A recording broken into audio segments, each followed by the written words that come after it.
generally, it's all based on found snapshots and slides of strangers that I find in all different locations, like flea markets, charity shops and things like that. And it's all about trying to reuse found imagery instead of making a new image. It's like rescuing these images that have been lost.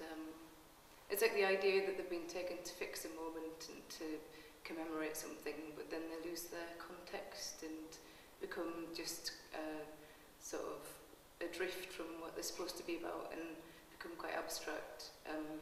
So I quite like the idea that the images are quite dense and full of information, but you don't ever really know what's going on, you don't really know what the context is or who the people are. So there's this contradiction between them being quite personal, but they're also quite just really abstract. And I think my work is an echo of that, really, between the intention of it and what actually happens.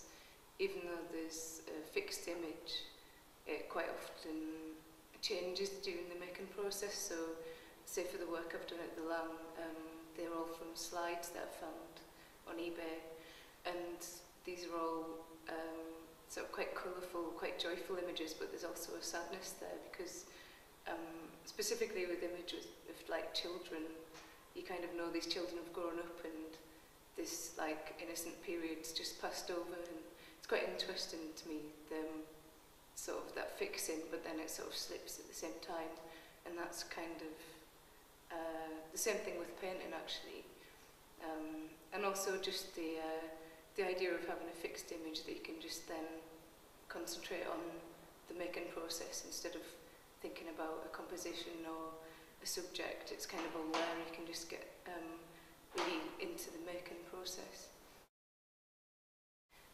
The large colour paintings in the Laing exhibition were an exploration into the tension between the paint and the image, and sort of the constant push and pull between the material, and then also trying to light, even though you're kind of painting with this sort of inert substance, you're also trying to get movement into it.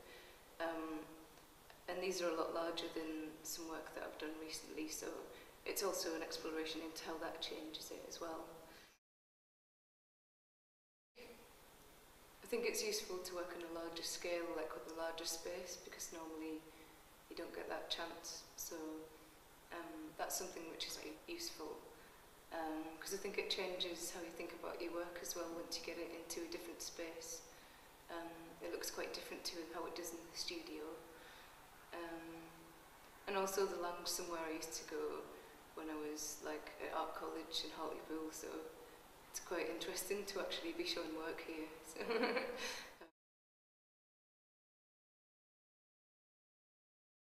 yeah, I'm just in the middle of installing this watercolour installation. There are going to be 144 of them, and I think we're about a third of the way through at the minute. Yeah, but there's a lot of measurement involved, so I think it's definitely taken the longest out of all the pieces of work to hang. Yeah, but so far I'm really pleased with how the exhibition's going. And the work looks quite different actually in a white space, in a really clean white space, instead of the messy studio. Yeah, so I'm really pleased with how it's looking, so hopefully we'll get it done in time. Sort of more aware with showing at the Laing that there'll be sort of a broader range of people looking at the work, and I'd quite like to make work that's that works on a few levels, so everyone that visits can get something from it.